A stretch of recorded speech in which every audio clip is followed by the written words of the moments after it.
Nous allons travailler aujourd'hui sur l'évangile de Matthieu, chapitre 3, du verset 13 à 17. Je lis le passage. Alors Jésus vint de la Galilée au Jourdain vers Jean pour être baptisé par lui. Mais Jean s'y opposait, en disant, « C'est moi qui ai besoin d'être baptisé par toi, et tu viens à moi. » Jésus lui répondit, « Laisse faire maintenant, car il est convenable que nous accomplissions ainsi tout ce qui est juste. » Et Jean ne lui résista plus. Dès que Jésus eut été baptisé, il sortit de l'eau, et voici, les cieux s'ouvrirent, et il vit l'Esprit de Dieu descendre comme une colombe et venir sur lui. Et voici, une voix fit entendre des cieux ces paroles, « Celui-ci est mon Fils bien-aimé, en qui j'ai mis toute mon affection. » Amen. En lisant ce passage, quelques questions surgissent. La première question. Pourquoi Jésus est-il baptisé? Le passage d'aujourd'hui parle du baptême de Jésus. Pourquoi Jésus est-il baptisé? Il n'avait aucune raison d'être baptisé car il est lui-même Dieu. Tout de même, il s'approchait vers Jean pour être baptisé par lui. Mais comme nous pouvons lire au verset 14, Jean s'y opposait. Pourquoi a-t-il opposé que Jésus soit baptisé par lui? Parce qu'il savait qui était Jésus. Il savait que Jésus était le Christ. Parmi toutes personnes présentes auprès de Jean au Jourdain, personne ne savait qui était ce Jésus. Personne ne savait qui était ce Jésus qui s'approchait vers Jean. Évidemment, on ne pouvait savoir qui il était. Mais Jean, lui, il le savait. Jean savait qui était ce Jésus. C'est la preuve que Jean était Élie qui devait venir pour préparer le chemin du Seigneur comme nous avons étudié la semaine dernière. Si ce n'était pas le cas, il ne pouvait nullement savoir qui était véritablement Jésus. Ce n'était pas Élie qui avait précédé Jésus, il n'avait aucun moyen de savoir qui était ce Jésus. Mais il y avait plusieurs personnes qui s'approchaient de lui et pour être baptisés. C'est là qu'il n'allait pas pouvoir remarquer tout de suite que Jésus n'est pas comme les autres et que Jésus est le Christ. Oui, voilà, parce qu'il était envoyé de Dieu. C'est pour ça qu'il pouvait tout de suite savoir qui était Jésus. Alors, je reviens à la question. Pourquoi Jésus est-il baptisé? Nous pouvons d'abord trouver la réponse au verset 15 du passage d'aujourd'hui. Je relis le verset 15.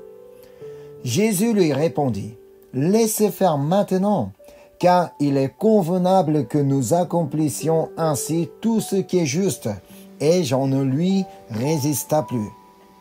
Il était donc convenable que Jésus soit baptisé par Jean-Baptiste, car c'est ainsi qu'il pouvait accomplir tout ce qui est juste. La question, qu'est-ce qu'on appelle tout ce qui est juste? D'après vous, qu'est-ce qui est juste? Ce n'est pas ce qui est juste à l'homme qui est en question ici. Ce qui est juste à Dieu. On peut voir ce qui est juste à Dieu, autrement, ce qu'est la justice de Dieu dans l'Épître aux Romains, chapitre 3. On va aller voir l'Épître aux Romains, chapitre 3, du verset 21 à 26. Mais maintenant, sans la loi est manifestée la justice de Dieu, à laquelle rendent témoignage la loi et les prophètes, justice de Dieu par la foi en Jésus-Christ pour tous ceux qui croient. Il n'y a point de distinction, car tous ont péché et sont privés de la gloire de Dieu, et ils sont gratuitement justifiés par sa grâce et par le moyen de la rédemption qui est en Jésus-Christ. C'est lui que Dieu a destiné par son sang à être pour ceux qui croiraient victime propitiatoire, afin de montrer sa justice, afin qu'il avait laissé impunis les péchés commis auparavant, au temps de sa patience, afin, dis-je, de montrer sa justice dans le temps présent de manière à être juste tout en justifiant celui qui a la foi en Jésus-Christ. Donc, ce qui est juste à Dieu, c'est d'avoir la foi en Jésus-Christ.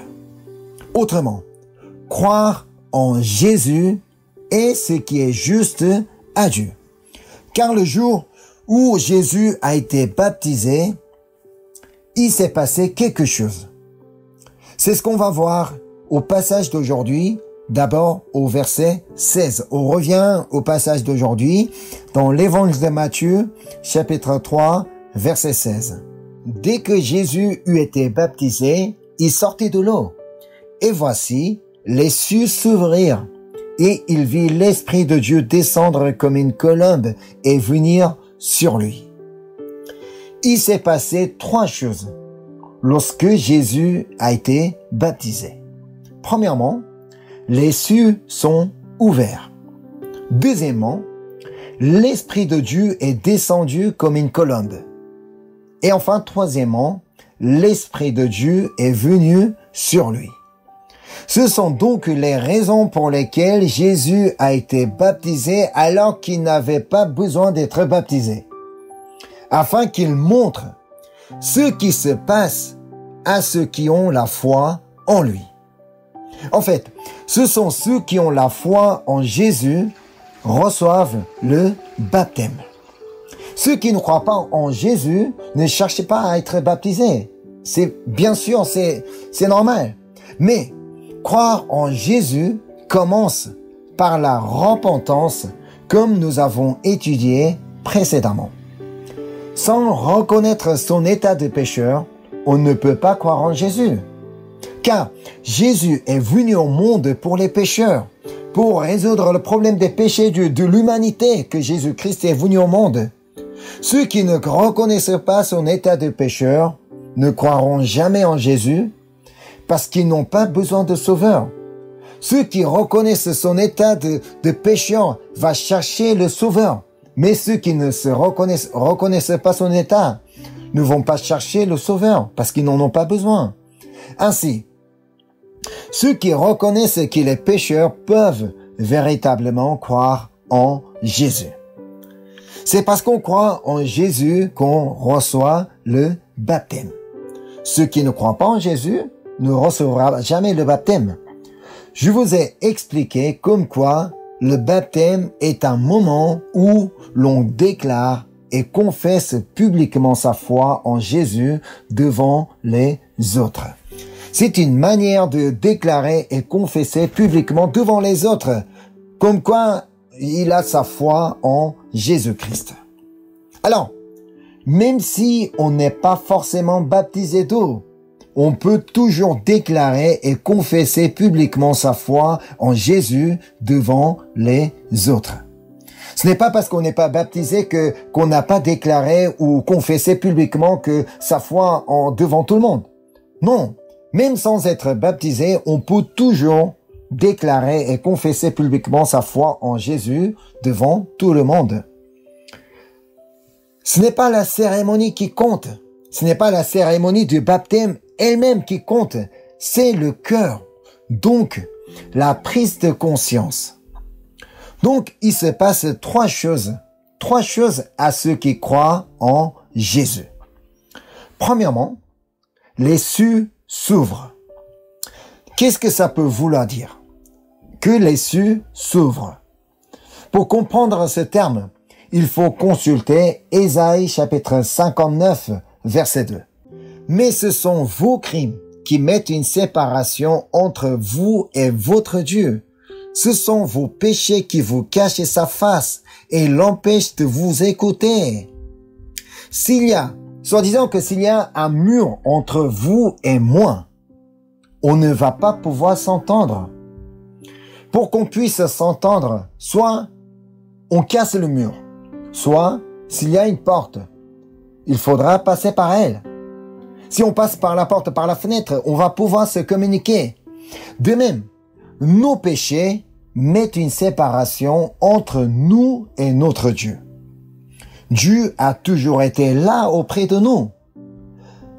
malgré nos péchés, malheureusement à cause de nos péchés, on ne pouvait pas s'entendre. Mais depuis que nous avons cru en Jésus-Christ, que s'est-il passé dans notre vie?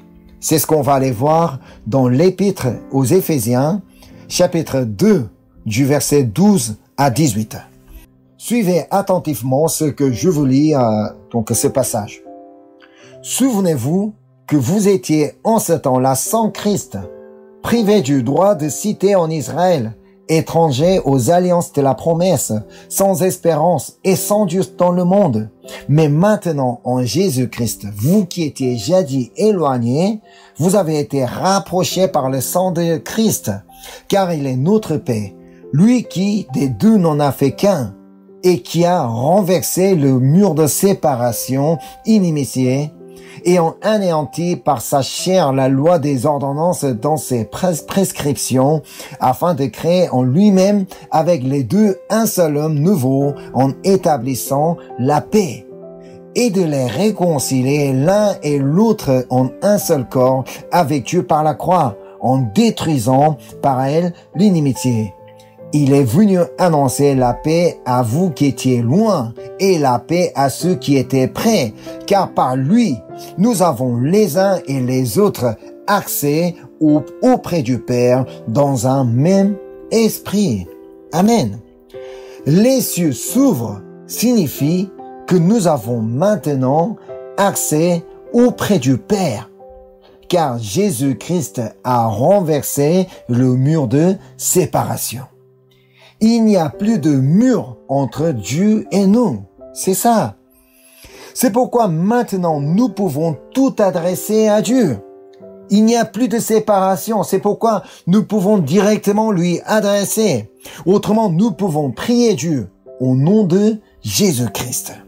C'est un point très important. Nous prions Dieu au nom de Jésus-Christ, pas par n'importe quel nom. On ne peut pas prier à mon nom. Non, c'est pas possible. Nous prions uniquement au nom de Jésus-Christ. Car c'est Jésus qui a renversé le mur de séparation. C'est grâce à Jésus que les cieux sont ouverts. C'est pourquoi Jésus a dit qu'il faut demander en son nom. C'est ce qu'on peut voir dans l'évangile de Jean, chapitre 16, verset 24. C'est Jésus qui parle. Jusqu'à présent, vous n'avez rien demandé en mon nom. Demandez et vous recevrez, afin que votre joie soit parfaite. Amen. Puisque nous croyons en Jésus, nous avons maintenant le droit de prier en son nom. Et lorsque nous demandons quelque chose, il nous sera accordé par notre Père qui est dans les cieux. C'est ce que Jésus a encore dit dans l'évangile de Matthieu, chapitre 18, verset 19. Je vous dis encore que, si deux d'entre vous s'accordent sur la terre pour demander une chose quelconque, elle leur sera accordée par mon Père qui est dans les cieux. C'est pourquoi notre joie devient parfaite, parce que tout ce qu'on lui demande sera accordé par notre Père qui est dans les cieux. Vous comprenez maintenant pourquoi on dit que les cieux s'ouvrent à ceux qui croient en Jésus. Parce que notre Père qui est dans les cieux répondra à nos prières. Mais quand on dit que Dieu est dans les cieux, qu'est-ce que vous imaginez? Vous pensez que Dieu est là-bas, loin ou auprès des nuages, après des nuages? En fait, quand on dit le ciel commence à partir de la couche de l'atmosphère terrestre qui est en contact direct avec la surface de la Terre. Ça veut dire, le ciel, à partir de la surface de la Terre, ce n'est pas là-haut que nous regardons dans le ciel, tout ça. Non, en fait, le ciel commence déjà à partir de la surface de la Terre. Toute humanité vit dans cette couche. Cette couche qu'on appelle troposphère couvre toute la terre. Ça veut dire, quand on dit que Dieu est dans les cieux, il n'est pas là-bas lointain, mais il est partout de la surface de la terre. Alors, on peut entrer en contact avec lui partout où nous sommes. C'est pourquoi nous pouvons prier à tout moment et partout où nous sommes. Voilà, pour ceux qui croient en Jésus-Christ, les cieux sont ouverts pour eux, parce que Dieu est là partout avec lui. Et deuxièmement, pour ceux qui croient en Jésus, l'Esprit de Dieu descend comme une colombe. La question ici, c'est que pourquoi l'Esprit de Dieu est descendu comme une colombe, pas comme un aigle, comme un grand aigle puissant. L'Esprit de Dieu pouvait descendre de telle manière, mais pourquoi l'Esprit de Dieu est descendu comme une colombe? Parce que la colombe est le symbole de la paix. Non, cette signification est attribuée beaucoup tardivement. Alors, pour comprendre la raison de ce choix, il faut connaître l'histoire de Noé. Alors, on va aller voir. Et Dieu lui a dit de faire une arche. Parce que la méchanceté des hommes était grande sur la terre à son époque. Dieu avait décidé de détruire tout ce qu'il avait créé. Mais Noé avait trouvé grâce aux yeux de l'Éternel. C'est pourquoi, afin de l'épargner de ce jugement, Dieu l'a fait réaliser une arche. Après avoir exécuté tout ce que Dieu lui avait ordonné, Noé entre dans l'arche avec sa famille et avec les animaux. On va aller voir donc la scène dans Genèse chapitre 7. On va aller voir Genèse chapitre 7 du verset 10 et 16 à 24. Il en entra, mâle et femelle, de toute chair, comme Dieu l'avait ordonné à Noé. Puis l'Éternel ferma la porte sur lui. Le déluge fut 40 jours sur la terre. Les eaux crurent et soulevèrent l'arche, et elle s'éleva au-dessus de la terre. Les eaux grossirent et s'accrurent beaucoup sur la terre, et l'arche flotta sur la surface des eaux. Les eaux grossirent de plus en plus, et toutes les hautes montagnes qui sont sous le ciel entier furent couvertes. Les eaux s'élevèrent de 15 coudées au-dessus des montagnes qui furent couvertes. Tout ce qui mouvait sur la terre périt, tant les oiseaux que le bétail et les animaux, tout ce qui rampait sur la terre et tous les hommes. Tout ce qui avait respiration, souffle de vie dans ses narines et qui était sur la terre sèche mourut. Tous les êtres qui étaient sur la face de la terre furent exterminés, depuis l'homme jusqu'au bétail, aux reptiles et aux oiseaux du ciel, ils furent exterminés de la terre. Il ne resta que Noé et ceux qui étaient avec lui dans l'arche. Les eaux furent grosses sur la terre pendant 150 jours. Ce n'est pas parce que les eaux étaient grosses sur la terre pendant 150 jours que Noé et les autres pouvaient sortir de suite de l'arche. Ce n'est pas après 150 jours qu'ils pouvaient enfin sortir de l'arche. Non, il fallait encore attendre jusqu'à ce que l'eau diminue et que la terre sèche apparaisse. Étant à l'intérieur de l'arche, ce n'est pas comme le navire que nous voyons aujourd'hui. L'arche était complètement une forme différente. Étant à l'intérieur de l'arche, il ne pouvait pas observer la diminution de l'eau. Il n'avait pas de moyen. Alors, il a choisi d'envoyer en premier le corbeau pour connaître la situation de l'extérieur. C'est ce qu'on peut lire au chapitre 8. On est toujours dans le livre de Genèse, chapitre 8, du verset 6 à 13. Au bout de 40 jours, Noé ouvrit la fenêtre qu'il avait faite à l'arche. Il lâcha le corbeau qui sortit, partant et revenant jusqu'à ce que les eaux eussent séché sur la terre. Il lâcha aussi la colombe pour voir si les eaux avaient diminué à la surface de la terre. Mais la colombe ne trouva aucun lieu pour poser la plante de son pied et elle revint à lui dans l'arche, car il y avait des eaux à la surface de toute la terre. Il avança la main, la prit et la fit rentrer auprès de lui dans l'arche. Il attendit encore 7 autres jours. Et il lâcha de nouveau la colombe hors de l'arche. La colombe revint à lui sur le soir. Et voici une feuille d'olivier arrachée était dans son bec. Noé connut ainsi que les eaux avaient diminué sur la terre. Ils attendirent encore 7 autres jours et il lâcha la colombe, mais elle ne revint plus à lui. L'an 600 ans, là, le premier mois, le premier jour du mois, les eaux avaient séché sur la terre. Noé ôta la couverture de l'arche et il regarda et voici, la surface de la terre avait séché. C'est grâce à la colombe qui n'est plus revenue que Noé a pu savoir que le jugement de Dieu était enfin terminé. C'est grâce à la colombe qu'il a pu comprendre que le jugement de Dieu était enfin fini. Pour le peuple d'Israël, la colombe était donc le symbole de la fin du jugement de Dieu. Alors le fait que l'Esprit de Dieu est descendu comme une colombe signifie la fin du jugement de Dieu pour ceux qui croient en Jésus. Vous connaissez ce que dit Romains chapitre 8 verset 1. Il n'y a donc maintenant aucune condamnation pour ceux qui sont en Jésus-Christ. Amen. Le fait qu'il n'y ait aucune condamnation pour ceux qui sont en Jésus-Christ vous dire que nous sommes maintenant libres de la loi du péché et de la mort. C'est ce que dit le verset suivant, le verset 2. En effet, la loi de l'esprit de vie en Jésus-Christ m'a affranchi de la loi du péché et de la mort. Amen.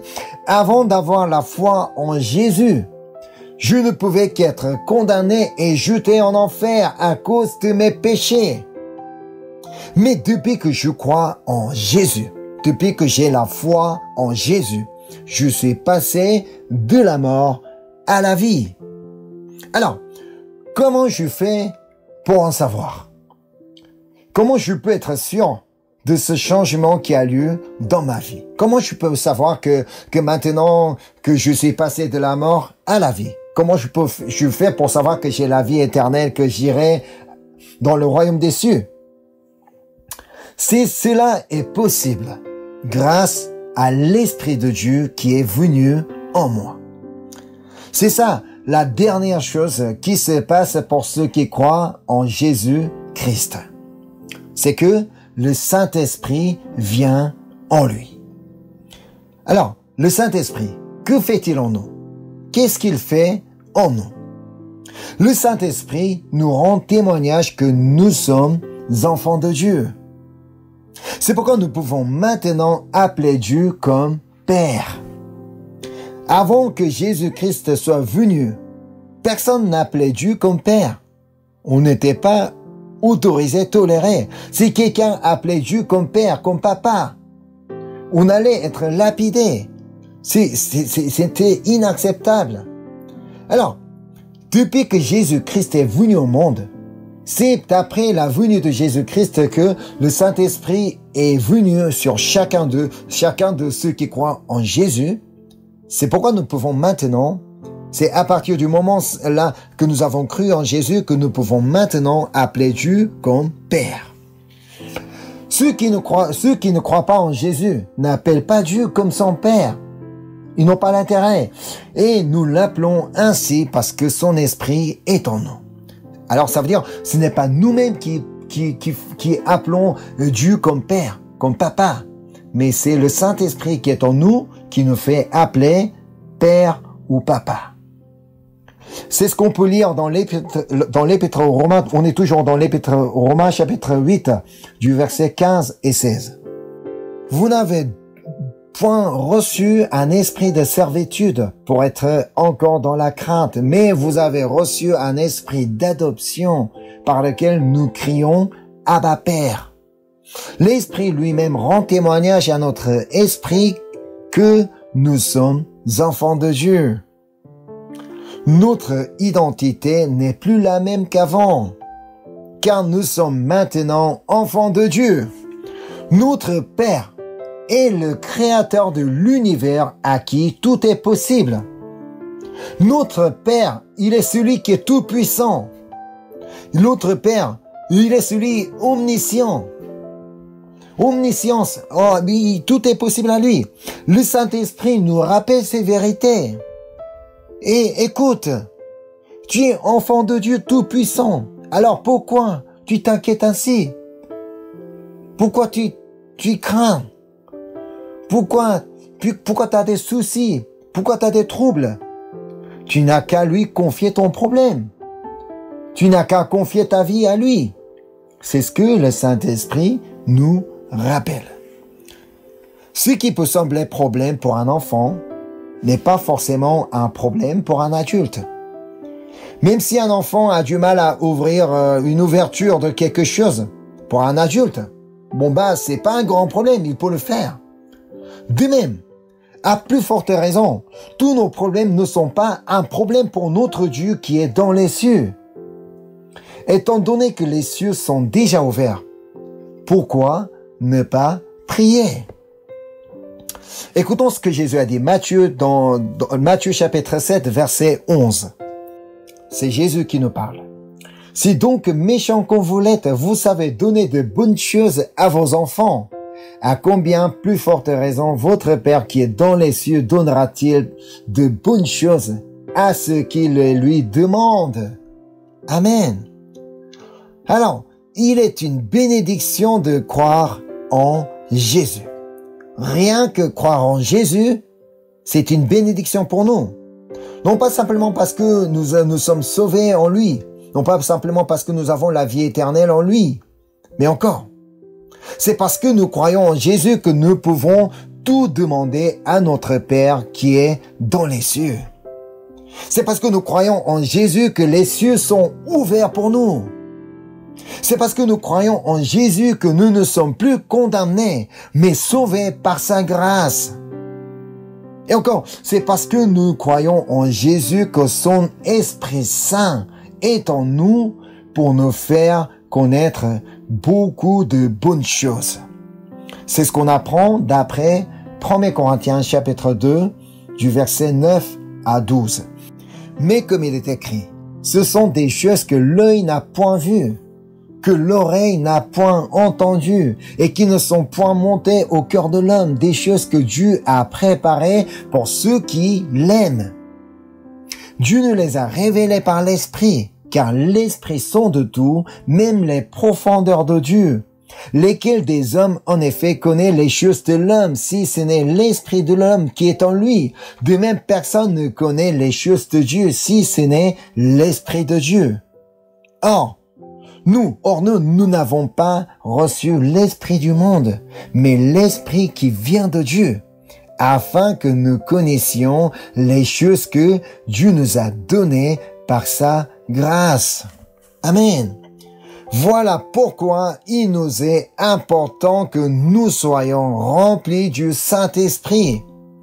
Ce n'est pas pour rien que les pasteurs vous disent que soyez remplis du Saint-Esprit. Non, on a une bonne raison d'être remplis du Saint-Esprit, car l'Esprit sonde tout, même les profondeurs de Dieu. Et encore, c'est par grâce au Saint-Esprit que nous pouvons connaître les choses que Dieu nous a données par sa grâce. Nous-mêmes, on ne peut pas les connaître. C'est par le Saint-Esprit que nous pouvons les connaître. Et c'est là qu'il devient possible de se réjouir toujours et de rendre grâce en toutes choses. Nous-mêmes, ce n'est pas possible. Nous-mêmes, nous ne pouvons pas nous réjouir toujours, ni de rendre grâce en toutes choses. Mais depuis que nous avons cru en Jésus, nous avons cette possibilité grâce au Saint-Esprit qui est en nous. C'est le Saint-Esprit qui est en nous aide à nous réjouir toujours et aussi à rendre grâce en toutes choses. Oui, Jésus a été baptisé par Jean-Baptiste afin de nous montrer tous les bienfaits de croire en lui. Ce n'était pas pour lui-même, c'est pour nous qu'il a été baptisé. Alors, tant que vous croyez en Jésus, sachez que les cieux sont ouverts pour vous et qu'il n'y ait plus de condamnation et que vous êtes devenus enfants de Dieu. Ce sont donc les raisons pour lesquelles Jésus a été baptisé. Et encore, pour une autre raison que Jésus a été baptisé.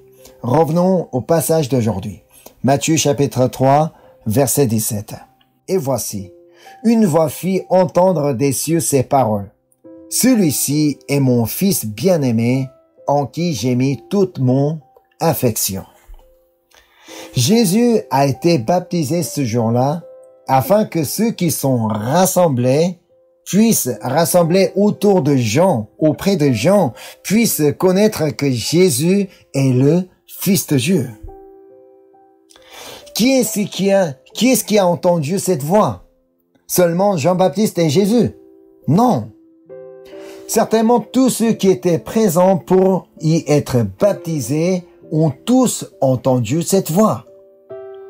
Cette voix qui dit que celui-ci est mon fils bien-aimé en qui j'ai mis toute mon affection. Pour que toute personne présente sache que Jésus est le Christ, est le Fils de Dieu, que Jésus a été baptisé ce jour-là. Encore une fois, on peut remarquer l'effort de Matthieu afin que les Juifs sachent que Jésus est le Fils de Dieu, le Christ. C'est vrai, donc encore beaucoup de Juifs refusaient de croire que Jésus est le Fils de Dieu. Non, c'est pas possible que Dieu vienne au monde comme ça avec la chair humaine. Non, beaucoup de Juifs ne croyaient pas. C'est pourquoi, depuis le premier chapitre, en arrivant jusqu'au 3e chapitre, Matthieu fait beaucoup d'efforts afin de convaincre les lecteurs juifs. Non, mais sachez que Jésus est le Fils de Dieu. Jésus est le Christ. C'est Dieu lui-même qui en a parlé au jour où il a été baptisé. La voix a été entendue à tout le monde. Celui-ci est mon fils bien-aimé et que j'ai mis toute mon affection. Si jamais c'était quelque chose que seul Jean-Baptiste allait raconter, personne n'allait le croire. Mais tu t'es trompé, c'était pas forcément la voix de Dieu. Mais ce jour-là, il y avait plusieurs personnes présentes, il y avait des témoins. Alors, on ne pouvait pas facilement dire que non, c'est du mensonge. Parce qu'il y avait des témoins ce jour-là. Ceux qui étaient rassemblés autour de Jean ont tous entendu cette voix qui disait clairement que Jésus est le Fils de Dieu. Alors, vous aussi, si vous croyez que Jésus est le Fils de Dieu, le Christ, sachez que les cieux sont ouverts pour vous. Alors, n'abandonnez pas la prière. Sachez que vos prières sont tous montées vers Dieu. Et encore que vous êtes enfant de Dieu, non plus, vous n'êtes plus enfant de colère. En tant qu'enfant de Dieu, vous avez tout à fait le droit de demander au Père qui est dans les cieux. Mes enfants peuvent demander tout ce qu'ils veulent à moi, sauf que ce n'est pas quelque chose de dangereux. Mais les voisins, les enfants de mes voisins ne peuvent pas venir à moi pour demander quoi que ce soit, parce que ils sont pas mes enfants. Ils n'ont pas le droit de me demander tout. Mais mes enfants, ils ont le droit de me demander. Parce que ils sont mes enfants et je suis son papa. C'est pareil. Nous qui croyons en Jésus, nous sommes devenus ses enfants, enfants de Dieu. Alors maintenant, nous avons le droit de lui demander tout ce qu'on peut lui demander. Parce que nous sommes enfants de Dieu. En tant qu'enfants de Dieu, il ne faut jamais oublier que nous avons le droit de demander au Père qui est dans les cieux. Ça veut dire le Père qui est dans les cieux, ça veut dire le Père qui est partout où nous sommes. Ce n'est pas forcément les cieux qu'on voit donc en sortant de la maison, non. Vous pouvez tout demander, mais avant tout, avant de demander autre chose, demandez pour que vous soyez remplis du Saint-Esprit. Parce que c'est primordial pour notre vie chrétienne. Car c'est ainsi que vous connaîtrez les choses que Dieu vous a données par sa grâce. Si on n'est pas rempli du Saint-Esprit, on ne peut pas connaître les choses que Dieu nous a données par sa grâce. On va en oublier très facilement et on va commencer à dire mais Seigneur, qu'est-ce que tu m'as donné? J'ai aucune raison de me réjouir. J'ai aucune raison de te rendre grâce en toutes choses. Parce que tu m'as pas donné grand-chose. Non. Mais si on est rempli du Saint-Esprit, grâce au Saint-Esprit, on connaîtra les choses que Dieu nous a données par sa grâce. Et on va pouvoir nous réjouir en toutes circonstances. Et on va pouvoir rendre grâce en toutes choses. Parce que Dieu nous a déjà donné beaucoup de bonnes choses. Car nous sommes ses enfants. De même, si nous pouvons continuer ainsi, étant remplis du Saint-Esprit, et que sachant que nous sommes enfants de Dieu, si nous continuons à prier Dieu, notre vie ne sera plus la même qu'avant. Ça, je peux vraiment vous en garantir, parce que c'est la parole de Dieu qui nous en parle. Alors aujourd'hui, en étudiant l'évangile de Matthieu chapitre 3, je voudrais qu'on sache tout le monde que, parce que nous croyons en Jésus, que les cieux sont ouverts à chacun de nous. Et que il n'y ait plus de condamnation à chacun de nous, et que nous sommes maintenant devenus enfants de Dieu, et que nous avons maintenant le droit de demander à notre Père tout ce qu'on peut demander. Et que surtout, si nous demandons être remplis du Saint-Esprit, il n'hésitera pas de nous remplir de son Esprit Saint, afin que nous puissions connaître les choses que Dieu nous a données par sa grâce. Amen. Je vais prier. Merci Seigneur. Merci parce que tu as déjà donné beaucoup de bonnes choses dans notre vie, Seigneur. Avant de penser quoi que ce soit, tu nous as déjà donné Jésus-Christ. Alors, comme nous croyons en Jésus-Christ, tu nous as montré qu'à ceux qui croient en Jésus, que les cieux sont ouverts. Comme nous savons que les cieux sont ouverts, nous n'allons pas cesser de te demander, Seigneur. En plus, nous sommes devenus tes enfants.